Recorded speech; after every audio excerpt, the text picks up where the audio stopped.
Welcome to Women Kicking Glass, the only radio show on OC Talk Radio dedicated to empowering women to be the best leaders they can be in any endeavor they choose. Patty Grimm is our host and interviews top women in a variety of fields to help women grow, learn, and lean in together. Patty has over 25 years of experience in primarily male-dominated fields in senior-level management positions. Patty is the owner of Advantage Training Limited, an organizational leadership team training company. She recently released her new book for women called Quiet Women Never Changed History. Be strong, stand out, and stand up.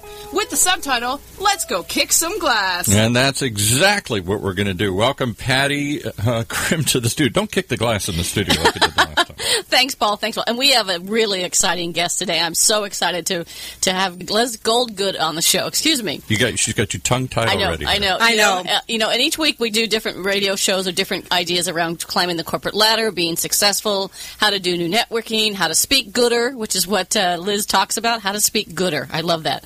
But also how to deal with other issues that women are facing. And so let me give you a little bit of background about Liz Goldgood. No, we'd like to try it. Liz Goodgold, by the way. Goodgold. I did that. I actually did that. That's my dyslexic. You did that in one of the other shows here, too. I did. You flipped the words around. Yeah. So how to speak gooder. She's an author of amazing books. She's absolutely a dynamo. I met Liz through a mutual friend, attended one of her events, which was a small business networking event, and she was phenomenal. I learned things about networking and just some simple tips and tricks, little things like where to put your badge and how to get your 5-minute intro down to a 30-second or 10-second. 7 seconds. 7-second intro. So Liz has done some amazing things. She's worked with Pfizer, Warner Brothers, Abbott Labs, Qualcomm, over 150 companies around the world. So she's absolutely amazing speaker, and she is the author of How to Speak Gooder. How to speak gooder. I think she's going to have to work on you today here. How to speak gooder. No, it is gooder. It is gooder, yeah. So anyway, it's really great to have you here today, Liz. And her intro, she's just this fiery redhead, which she absolutely is, and walked in this beautiful black outfit with this bright red jacket. So hi, Liz. How you doing? Hi, I'm great. It's great to be here.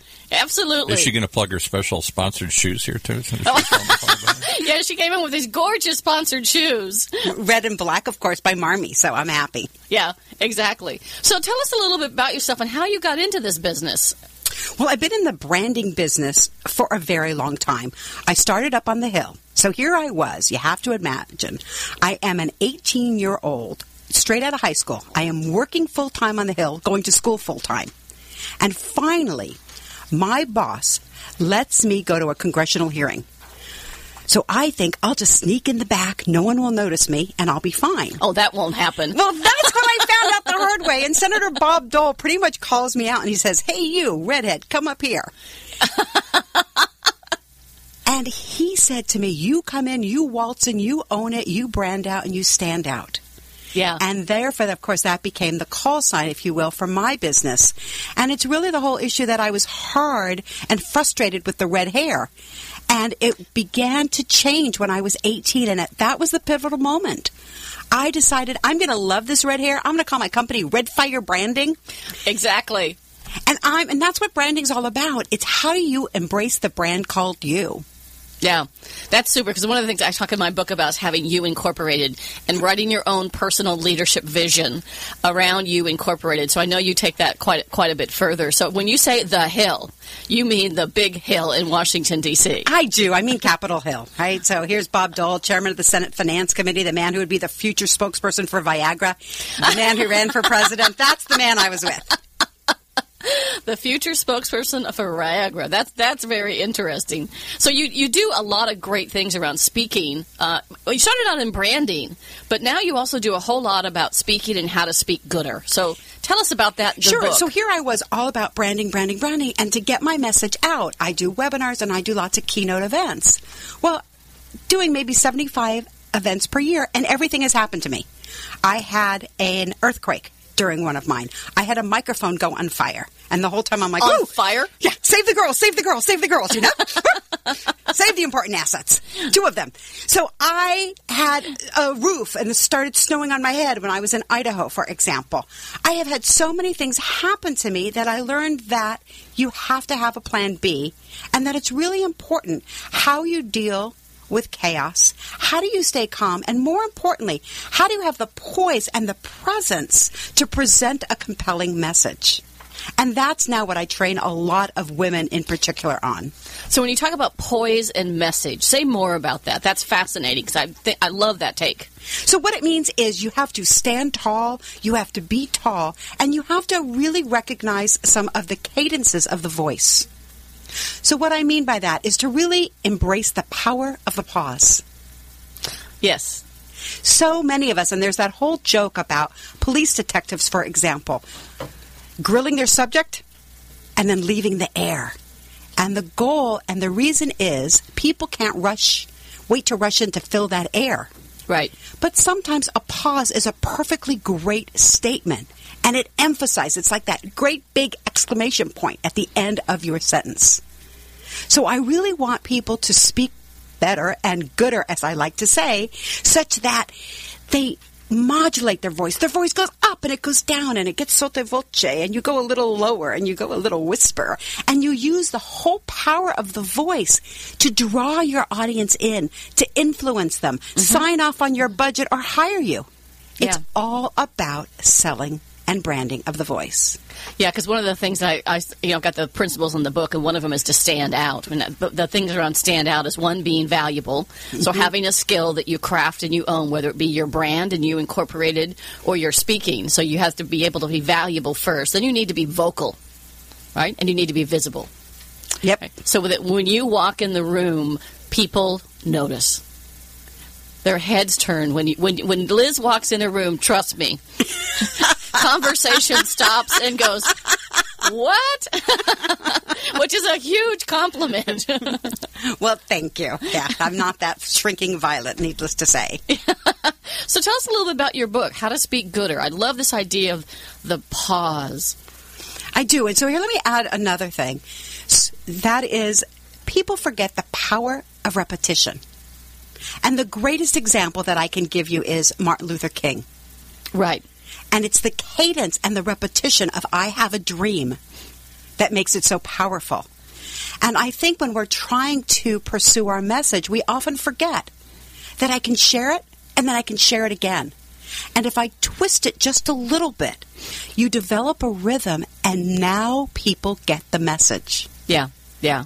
Yeah. I also heard somebody one time, and they had analyzed all these really powerful speeches, including Martin Luther King, and they looked at the rhythmic pattern. Yeah. Within the speech or within the presentation, where he talked about, they called it bitter to better. They talked about how bad things were, and then I have a dream, how much it would be better. And then how bad things were, and I have a dream. So they did this whole mapping of this bitter to better. It's a great, and it's also important to remember, it's also a mnemonic device that we use in branding, which is how to get to flawless recall. How do you get people to remember you? Yeah. And one of the great techniques, of course, is opposites.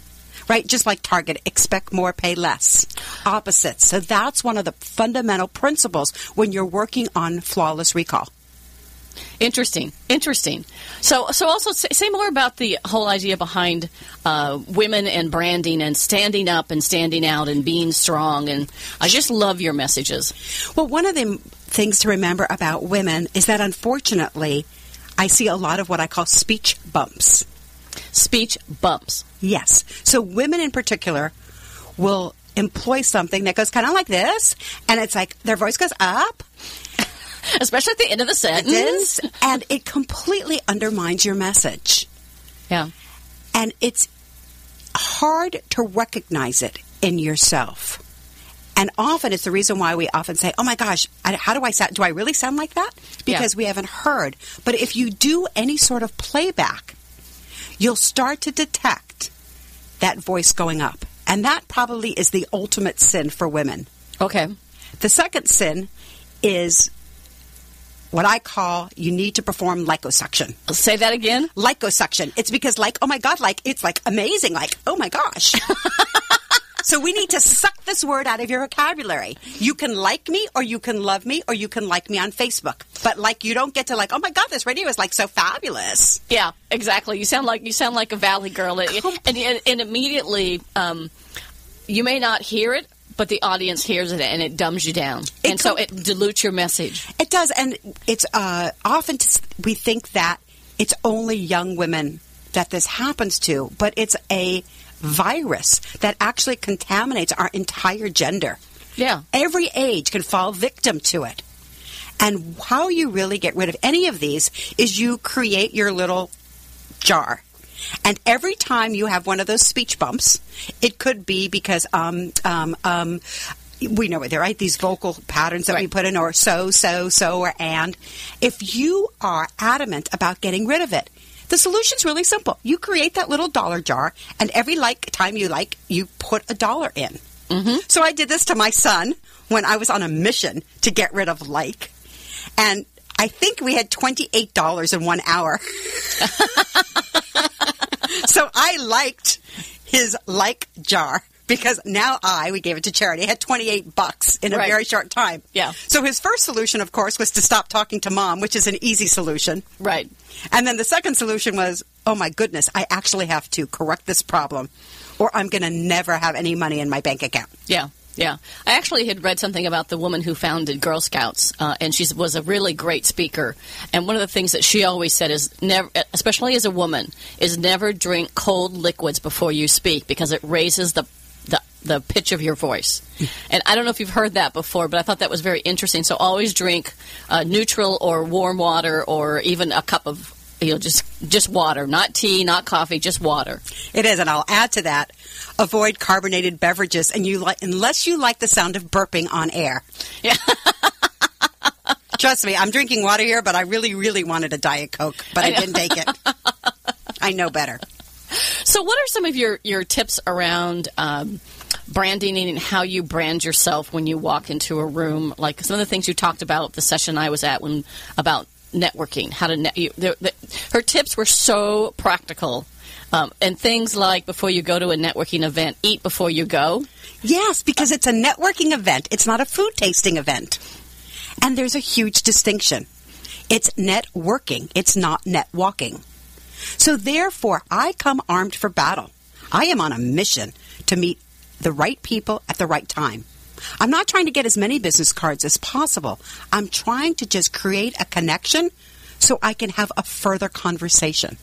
So I am always at networking trying to get the, whoa, tell me more. Yeah. And so that's why I created what I call the 7-second hook. That's kick to the curb, the 30-second infomercial. Who has that sort of time? And instead, we embrace the 7-second hook, which is something whereby you just quickly introduce yourself and people go, I get it. I want to know more. So let's compare it. If we walk into a room and I say, oh my gosh, Patty, what do you do? And you say, I sell insurance. Sorry guys, I'm going to run the other way. Yeah. Right? That's not so good. But instead I've worked with my clients to create tons and tons of these. So when people ask me, Liz, what do you do? Mine is really very simple. I work with employees and entrepreneurs to brand better and speak gooder. That's it. Tell me more. Right? It's called what I call full frontal marketing. What you hear is what you get. Right. Okay? Let me give you another example. I love our streeter printing. We print everything except pornography and money. And it's brilliant because if you compare that to what everyone else says, I'm a full-service printer. Well, what is full service anyway? If I'm going to hire you, I really do expect your full service. I want the whole enchilada. Yeah. Right? Yeah, exactly. Let me keep going. What do you do? I'm a photographer. I only work with negative people. Oh, I like that's cute. That could work. Yeah, that's very good. That's very good. If I were working with somebody from the LASIK Eye Center, when you're ready to get rid of your contacts or eyes, I'm the one to see. Oh, see? Very, very clever. So the elements of the 7-second intro are? It has to be charismatic. It has to grab your attention. It has to be short. And the only thing we want people to do is go, wow. Yeah. It's not everything you do. All of us have multiple sides to our personality. Right. We do a little speeching, we do a little copywriting, we do a little this, no. You get to pick one thing so people understand it. Yeah. And that's what we're really focusing on. Yeah. So it needs to be clever. It needs to be 7 seconds long or short. Mm-hmm. And I think the goal of it is for the person to say, tell me more. That's all that you're looking for. And I could give you tons and tons and tons of examples.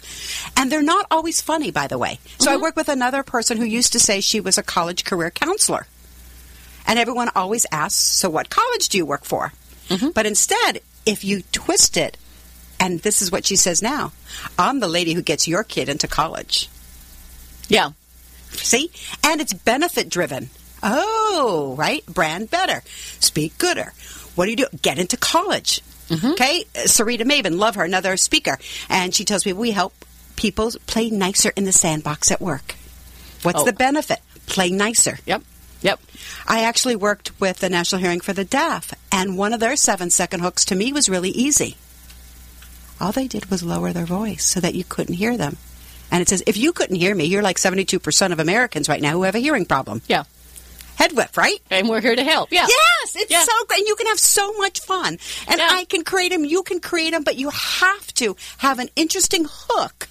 Yeah. Instead of a 30-second infomercial. And that's one of the best and initial ways to just brand yourself. So, look who's coming. Here's my favorite networking one from one of my clients. Originally in Australia, in Miffy's Marvelous Muffins. So she goes to a networking event, and every time before she goes, she throws a little bit of flour on herself. So and does she have muffin in her hair? No, it's just the flour. So, of course, great, considerate women always say, Miffy, do you have flour in your hair? Oh, yes, I was just baking muffins. And it's a conversation starter, and that's why it's so brilliant. Yeah.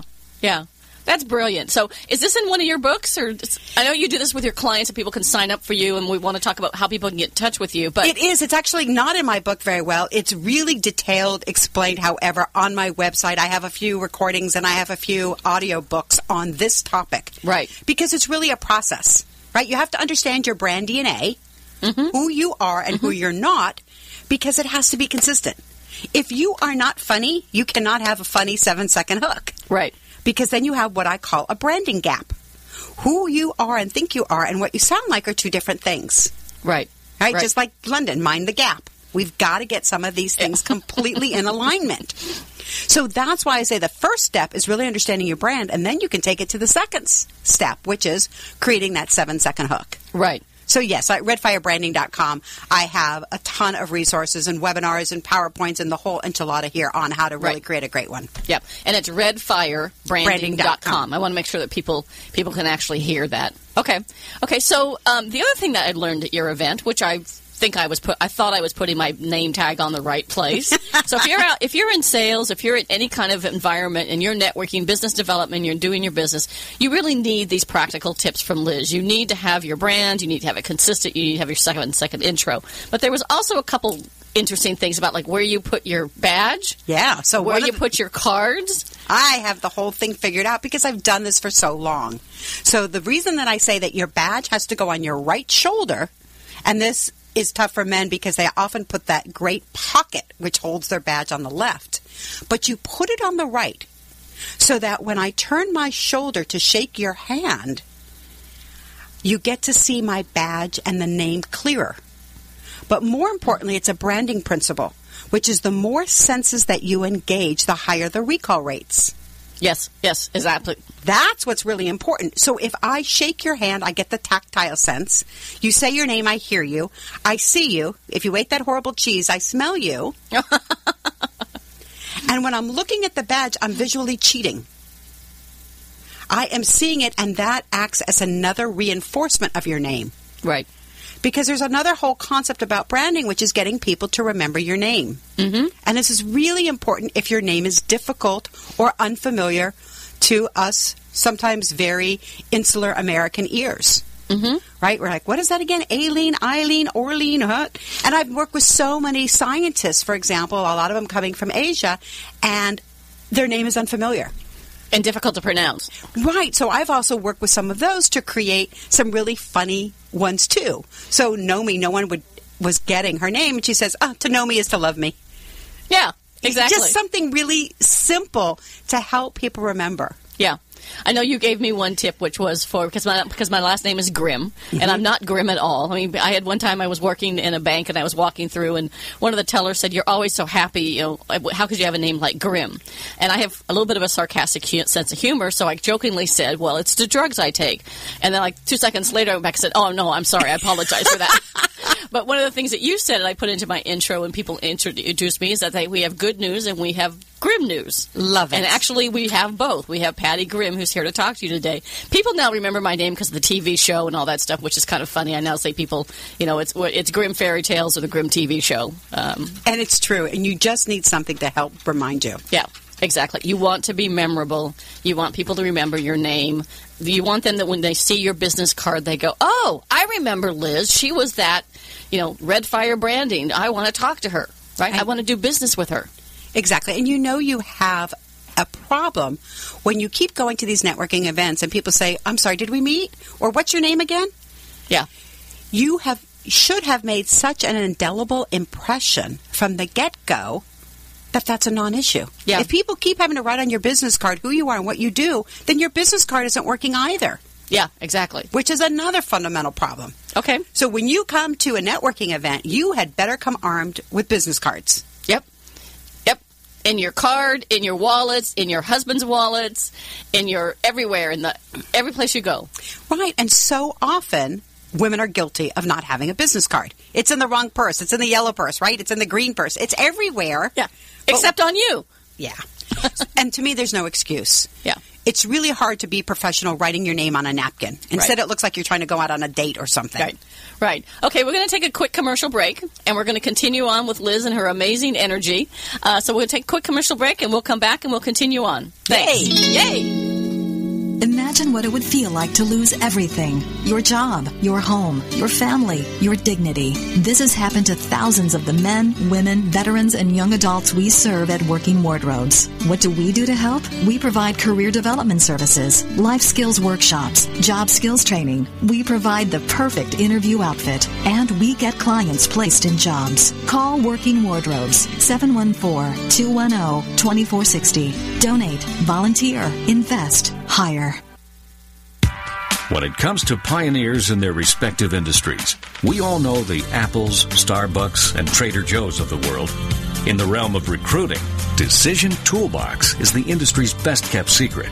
With 90% of their business from referrals and repeat customers. For over 20 years, Decision Toolbox's U.S.-based team of recruiters, sourcers, professional writers, quality personnel, and tech support has perfected a Six Sigma approach to talent management. No matter the size of the project, Decision Toolbox delivers incredible results. A cost per hire less than half of what contingency firms charge. With the winning candidate presented in an average of 14 days. All with a 12-month candidate warranty. With results like that, Decision Toolbox won't be a secret for long. Visit us at www.dtoolbox.com for more information. Well, it's like, time for Patty to come back. Well, sure. So this is Patty with Liz Goodgold of REDfire Branding, and so I want to continue the conversation. So you are both a branding expert and a speaking expert. Mm-hmm. What's the connection between the two? The connection is it's all you, and it all projects your image. So people make judgments about you, how you sound, how you look, how you behave, and how you speak. So all of those elements are critical. And if you put them all together, you have what a lot of folks are now calling executive presence. Yes. So to be that leader, you have to look a certain way. I got called in, for example, to help one of these leaders who was saying, Liz, I'm not being invited to the right meetings. Well, here I am on her very first session, and she has wet hair. I'm thinking, what woman shows up with wet hair at the office? Didn't that go out when you were in high school? Oh, my gosh. Right. And so here I am having to have a conversation about her visual brand. Right. I'm not really the style consultant, but I recognize that how she looks is having an impact on her career. Yeah, exactly. If you don't have the time to dry your hair, then every project you do is probably going to be late as well. So it's interesting that when people see something like that, the connection they make from wet hair to how that relates to how you might do your work is very, very interesting. I know a long time ago there was a big study by SAS Airlines in regards to customer service, and they said basically if someone sits in an airline seat and they pull down the tray and it's broken or it's dirty, they start to wonder about the mechanics of the plane. So your visual image matters, and you have a few seconds to make that first impression with somebody before you even open your mouth. So that's so important, how you dress, how you show yourself, what your presence is. It is, and often we deceive or delude ourselves and say, oh, people won't notice. Oh, they won't notice that the nail polish is chipped. Oh, they won't notice. Well, the point is they do. Yeah. In a lot of my workshops where people do not know the neighbor sitting next to them, I'll have them make judgment, they're being judged anyway, about the person sitting next to you who they've never even met.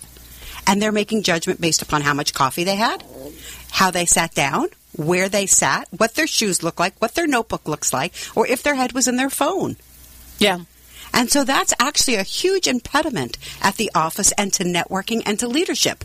Mm-hmm. The minute you pull out your iPhone, you have said goodbye to being present and to the opportunity to meet new people. Wow. And how many meetings do you go to and I go to where the people are walking around and they're sitting at the table, they're not networking with people, they're sitting at their table looking at their iPhone. Exactly. And I see it in the corporate world too. So it's always another one of my mantras. As a leader, you lead. You do not look at your phone. You be present. You interact. You ask your people, how was your day? What did you do over this weekend? Hey, I love those Patriots. Whatever that may be. Yeah, I know. Still the Patriots fan. Yeah, still celebrating. Sorry about that. I know you won, but sorry about that. Still celebrating. So that you're making a connection. And every opportunity and every time that you're looking at your iPhone, you've missed that. Right. Right, and so I've actually talked to people, you've probably mentored women as well, especially around, well, how should I dress? And they say, well, look at the women around your organization, the women you want to be, and the women in your organization that are usually a couple of levels up, and look at how they dress, and then figure out how you can model that so that you are showing that presence. And the other thing from a leadership perspective is when you're talking to people is you need to look at them. You shouldn't be looking down at the papers or answering the telephone when they walk in and say, oh, give me a minute. Because now you've just put that person off and you've shown that you're an aloof leader. It is. And I also talk about that visual brand and that you can create a signature look. That doesn't mean a uniform. Gosh forbid, it does not mean, ladies, a navy blue suit. Right. With the little bow tie that looks like a tie. Exactly. Those days are over. What I mean today is you need to be consistent. Mm-hmm. You can add your flair. It doesn't matter if it's lime green. It doesn't matter if it's red. And it's not just branding by color, though we're well aware that color works. Mm-hmm. Right? We know Johnny Cash is the man in black. Right. Right? We know Paisley has his Paisley guitar. Right. That we knew that Michael Jackson had his glove. Bruno Mars has his hat. There's all these signature items that celebrities have used that we can really borrow from, steal from, or R&D, rip off, and duplicate. Right. So it's not just having a accessory that's an afterthought. It's about making sure how you're dressing is really the authentic you. Mm-hmm. So, for example, I virtually never have structured jackets. I have interesting jackets, lots of jackets, but I gave up. In fact, my son once asked me, why are you selling all your suits? I said, because I don't wear them anymore. I know. I'm not in that field anymore. I don't want them anymore. It's not me anymore. Right. So what I mean here is really creating a look that can be the style. It can be by how tight the clothes are, which is clearly a Beyonce, Kim Kardashian, right? How do you put 5 pounds of potatoes in a 2-pound sack? But that conveys an image, and I just mean take stock of it. And what you don't want to do is be fashion of the moment. That the clothes can change, but the style shouldn't, because I need to know what to expect. And that's really a great principle of branding. Right. How you look today, I expect you to look tomorrow. Yeah. Yeah. And there's a great study for job candidates as an example, that if they went into the first interview and wore the exact same color on the second interview, they were 35% more likely to get hired. Now, that's an important fact. It is. And the reason is, of course, that repetition of the color helps them stand out. Mm-hmm. So, like you and me, we might forget somebody's name, but it's, oh my gosh, love the guy in the gray suit, love the woman in the blue suit, oh my gosh, love that. So they're calling her by whatever that color was. Right. So it really makes sense to start embracing that visual brand so that people recognize you in an instant.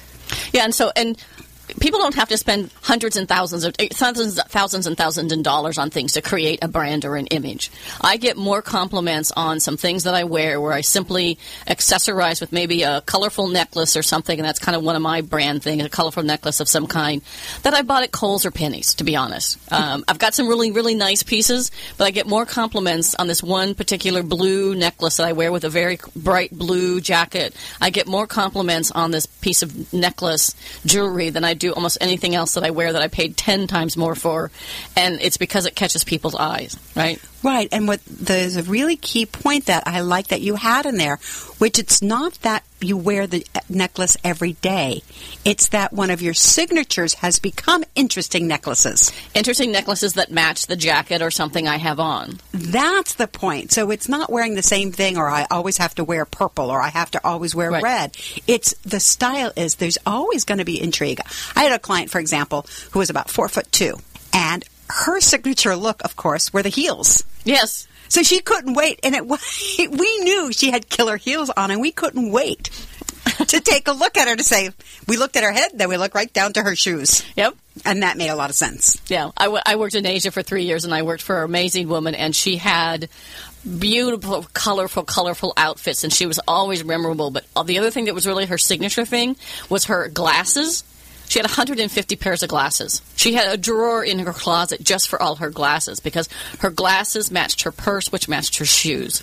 And so whenever Natasha showed up, you always wanted to know what glasses she had on. I mean, literally, she could probably go to work every day with a different set of glasses and have it match her shoes and her outfits. She was phenomenal. Wow. I just listened to Sally Jesse Raphael, who was on the Today Show the other day, and to this day, she is still wearing her red glasses. Yes.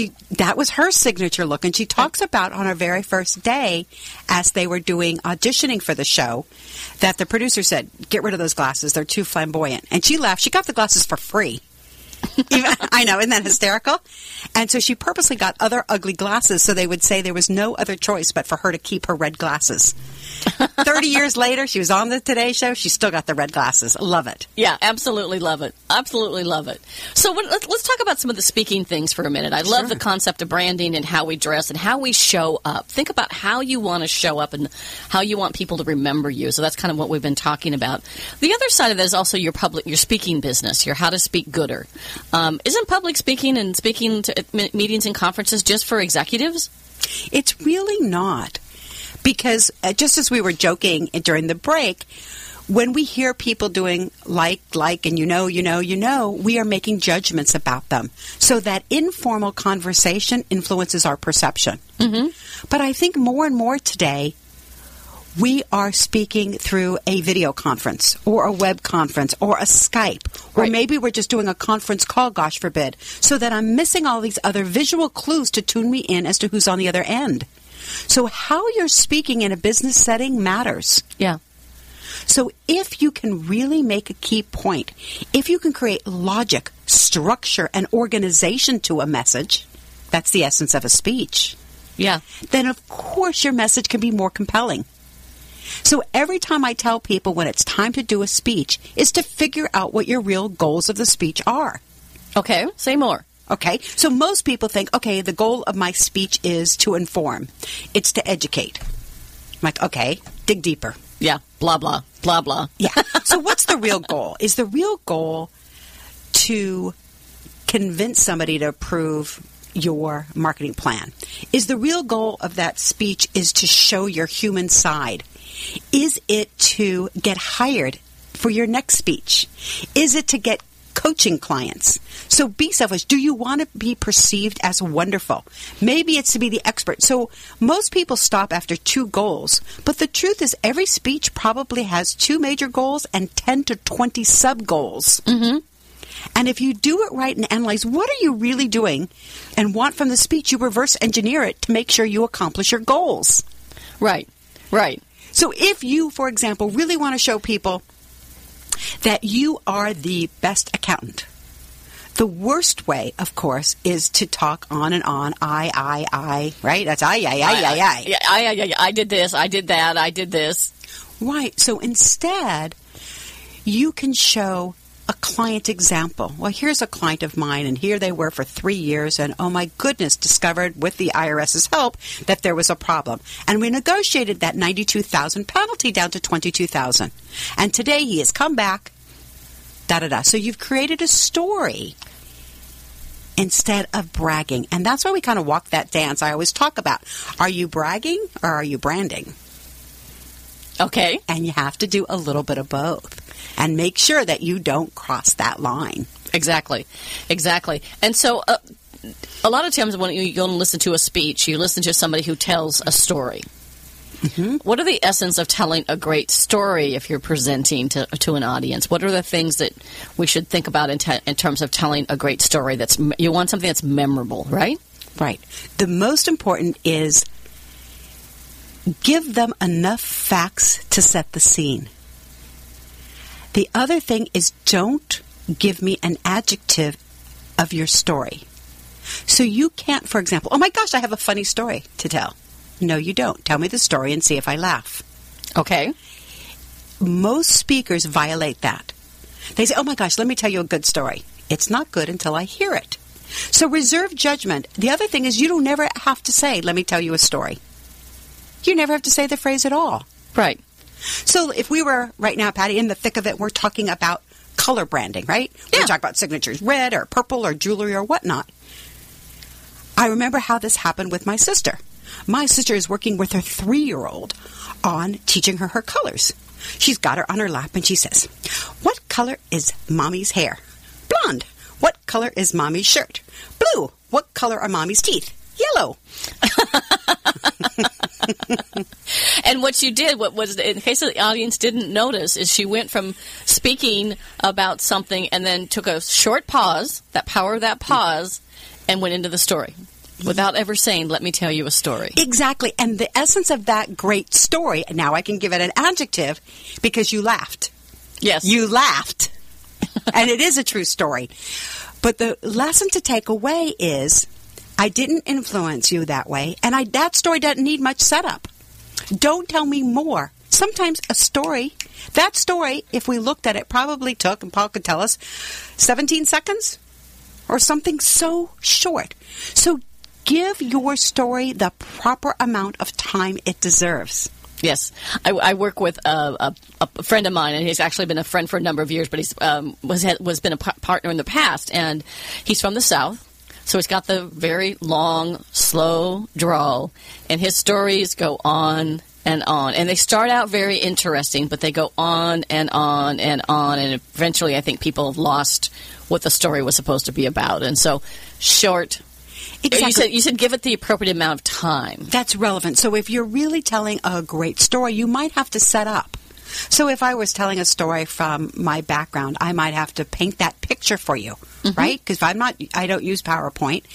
But if you're really painting the picture, I would say, here I was, 1967. I'm in the ghetto of New York. I am in a tenement apartment.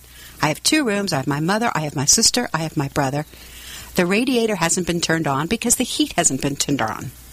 So here we are huddled, and I think you can see our breath from our cups of tea. Do you see what I mean? Yes.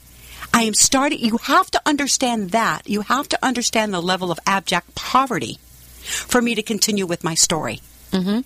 And even I, as most people, have to work on the stories because I, too, would embellish it too much. I would tell you what floor we were. You don't need to know what floor I was on. You needed to understand the environment. Which you did very, very well in that short description that you gave so people can imagine what it's like to sit in that room with you. Exactly. So you're painting that picture. It's as if you're writing that script. So plot it. And then the other thing is then tell me the benefit of the result. But most people make the mistake of making themselves the hero of their own story. And I think that's a deadly sin. Okay. So that would be painting the story, and then I realized that the secret of the world is branding. I would be the hero of my story, and aren't I vain? Never, never, never. So my client is the hero.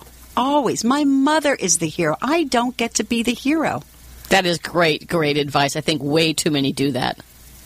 So you can tell, and it's implied if you talk about a case study or you're excited for your client or your client won the Baldrige Award or any of these things. They rebranded and they sold for $70 million. Good for them. You're smart folks. They'll figure out you had a hand in it. Yeah. And let it go. See? Branding, bragging. Branding, bragging. So tell us one of your branding stories. Besides my crazy one with Bob Dole. Yeah, I love that. Well, here I was. I started as an assistant brand manager at Quaker Oats. Right. I was on initially the Quaker 100% natural cereal brand. Mm-hmm. And it had 14 grams of saturated fat per serving, which is a ton. It was made with coconut oil. It was made with coconut flakes. It was made with pecans.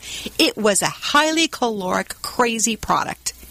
And I was always worried about my weight. I was working out. I was worried about how many calories. I was queen of Weight Watchers. So I'm looking at this product going, we've got to change this product.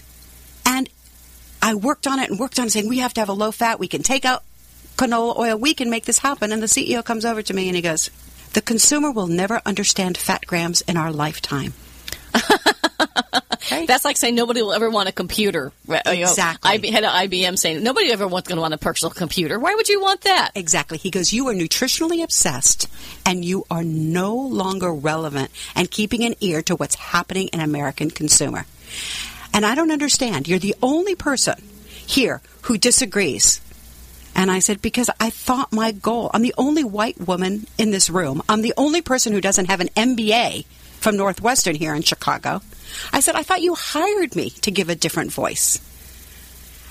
I said, did you really want me to be Manila and vanilla? Yeah. And he said, I don't know, Liz. I'm going to think about that. And I realized that I really was a square peg in a round hole. I also recognized that sometimes you might have to leave. Exactly. Because I no longer fit in. By the way, 6 months after I proposed that project, Kellogg's came out with low-fat granola. Exactly. Isn't that funny? I was hysterical. But I knew it was coming, and of course, everybody understands fat grams. Everyone understands nutrition. Everybody reads the labels. Everyone reads GMO, the whole thing. So for me, it really became a lesson. And then the whole time that I was Quaker, I would get pitched from our ad agency about, here is a perfect ad of our consumer driving a black BMW. Her hair is flowing in the wind. She's snacking on Quaker 100% natural cereal. She has big red Chanel lips. And I'd look at these guys and I'd go, you realize we're selling cereal, right? Right, in a grocery store. Right, and these are moms who are, all they care about in the morning is getting their kid to school on time. Yeah. This has nothing to do with sensuality. That's for Dove chocolate or perfume, an aspirational brand. This is cereal we're selling. And it's the same reason as they didn't understand our brand and who our demographic was. It wasn't sexy moms. It's moms trying to get their kids to school. You know, something you said just kind of sparked something in my mind, and that was, what do you do? And it happens to women a lot. It happened to me when I was working at one bank that I actually left the bank because I was tired of lying to my people. What do you do when you're a woman and you've got a set of skills and you know you're really good at something and you've got a good, you know what your brand is, but you realize you are a square peg in a round hole, right? You can maybe stay there for a while, but at eventually some point in time you just realize either something's got to change. What advice would you have for women who feel like they are the square peg in the round hole? I think the most important thing is to plot early.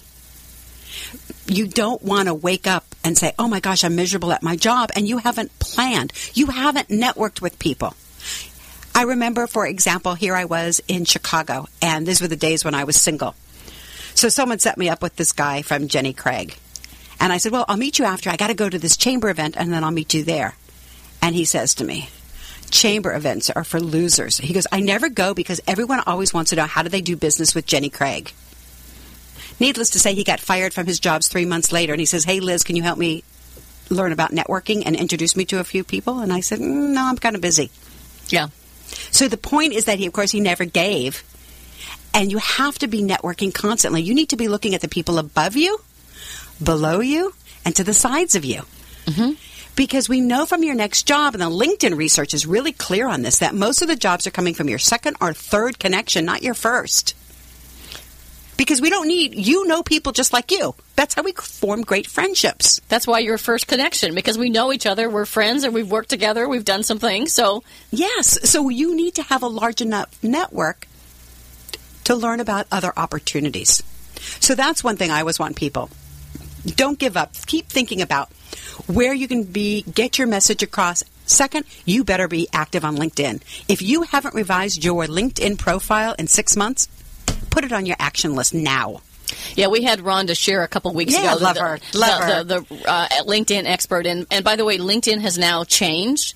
It's now got a new interface, so it's a little bit challenging at first, but you've got to get in there, write and post articles on your LinkedIn, do short blogs, share content and information, but make sure and go after those second and third level contacts. Because one of the things I heard one time, and I might have heard this from you, is that, how much is your net worth?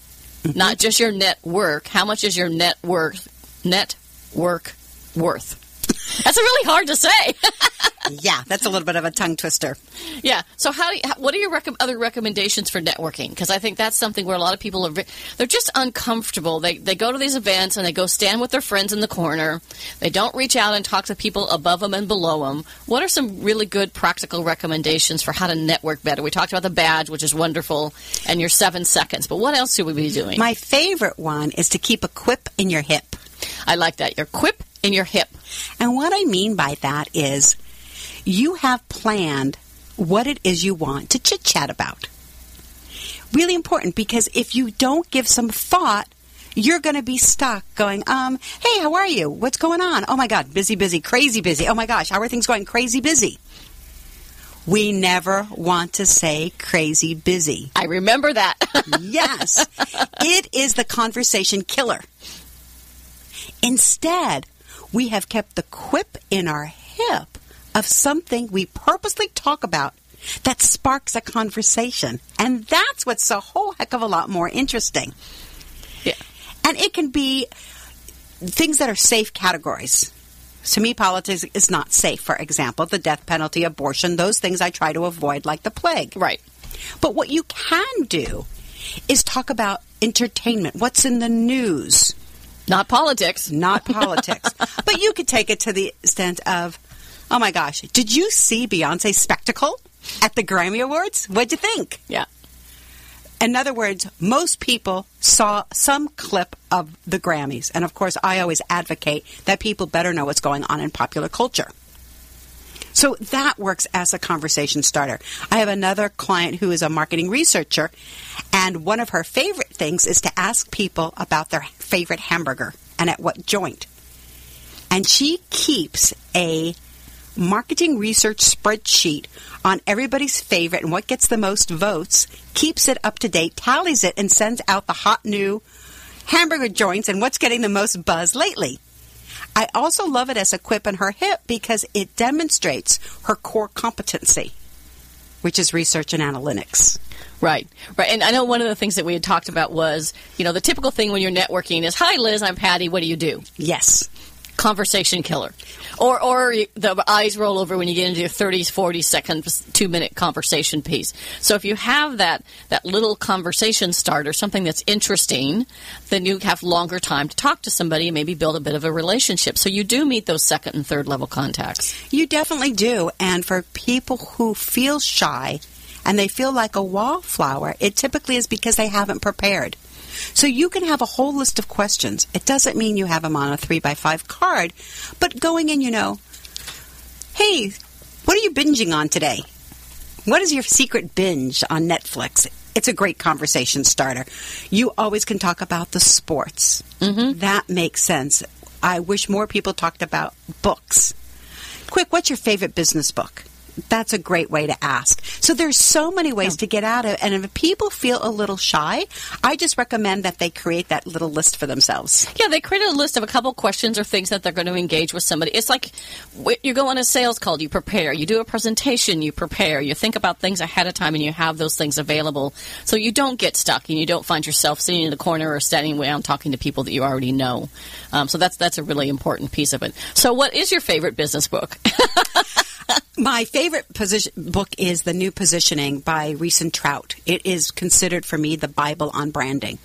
It is the best explanation of what branding is, separate from marketing, separate from PR, separate from a logo, gosh forbid, which is not what that is. Right. Jeff Bezos says, for example, that branding is what they say about you when you leave the room. I love that. I've heard that before. I love that. It's a great, and I do quote him on that one. And the new positioning book really isolates the idea of who you are, who you serve, why you're different, why you're better, and you have to get crystal clear on that. Yep. And you're never competing on price. Exactly. And that's one of the things I talk about so much in my book about being strong, stand up, stand out, is have your personal brand, know who you are, and then use that personal brand and even get down to where you write a personal vision statement of 12 words or less, that you know that that's how you make career and life decisions about, does this fit your brand? Does this fit you? And those kind of things as you go forward. So what words of advice do you have for our women in the audience out there? The first is, and the most important, is embrace the brand you. So if everyone's teased you about the Southern accent, they're wrong. Embrace it, keep it. Get comfortable with who you are. So whether for me it was the red hair, stop fighting. You know, we joke all the time, my husband might be 5'4", maybe. And we laugh all the time because he's not getting taller anytime soon. Exactly. Right? Own it. Be that confident person. Stop trying to be like everybody else. Don't read Facebook and feel embarrassed or that your career's not going fast. Have a point of difference. Have a view. Have the strength. Have that courage. I would say brand out, stand out, and cash in on your brand. And the brand is you. Always. Always the brand is you. You want to be memorable. You want people to remember you. So how do we get in touch with you? I mean, I know people are going to want to reach out to you. So what's the best way to get in touch with you? And what are some of the things and services that you can provide? Sure. So you can always find me, of course, at redfirebranding.com. I'm Liz Goodgold, so you can find me at Twitter at Liz Goodgold. You can find me at Facebook as well. And I offer one-on-one coaching for entrepreneurs and employees. And, of course, I do tons and tons of training inside of companies on really how do you create that presence, network better, and brand better, and speak gooder. Yeah. Yeah, and it's so important that we do all of those things as we go forward. We have to be able to brand better, speak gooder, to use your specific term, and be able to stand up, stand out, and be strong. Right. As women as we are today. Well, this has been great, Liz. You've got a ton amount of energy. She's just beautiful woman with this beautiful red hair. I do get kidded about my Southern accent, and I do make fun of it because I do say, you know, when I get really tired, it really comes out. Yeah, I can hear it. And I've said I haven't been on the South since I was a kid, but I can't seem to get rid of this accent, and I don't care anymore. That's right. Sort of it's wonderful. It's you. Yeah, it's me, and I can laugh about it. So thanks for listening today. I really appreciate everybody in the audience. I'd like to encourage people to get in touch with me for a number of things. One, if you'd like to be on the guest on the show, please contact me, and I'll get you scheduled on the show if that's something that interests you. Email me or contact me if there's topics you want to hear about. We talk about women climbing the corporate ladder. We talk about branding and being a great speaker, a gooder speaker. We talk about social issues and things that are important to women, or maybe finding your own business and nonprofit. So I'm Patty Grimm. My email is pattygrimm@live.com, and that's PATTIEGRIMM at live.com. Appreciate everybody listening today. It's been a great show, and it's great to see Liz again. I learned so much from her in an hour-and-a-half presentation she did to a small business group that it was incredible. And I don't remember who introduced us, to be honest, but I'm so glad they did. Glad they did. It's been great. Thanks, Patty. Thanks for being here.